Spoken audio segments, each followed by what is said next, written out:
ଆସନ୍ତୁ ପ୍ରକୃତିର ଏହି ପ୍ରାକୃତିକ ଦୃଶ୍ୟକୁ ଉପଭୋଗ କରି ନିଜ ପାଖରେ ଥିବା ଡିପ୍ରେସନ୍ ଇରିଟେସନ୍କୁ କମାଇବା। କାରଣ ପ୍ରକୃତି ହିଁ ଆପଣଙ୍କର ଡିପ୍ରେସନ୍ ଇରିଟେସନ୍କୁ କମାଇବା ପାଇଁ ସମସ୍ତ ବ୍ୟବସ୍ଥା କରିଛି। ପ୍ରକୃତି କେଉଁ ରୂପରେ କିପରି ଭାବରେ ପ୍ରକାଶିତ କରିବ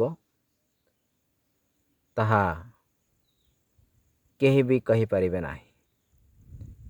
ଏହାର କଣ୍ଟ୍ରୋଲ କମାଣ୍ଡର ଜଣେ ଭିନ୍ନ ଭାବରେ ଅଦୃଶ୍ୟ ଭାବରେ ପ୍ରତୀୟମାନ ହେବାର ଅନୁଭବତାକୁ ଆମେ ଅନୁଭବ କରିବା ଉଚିତ।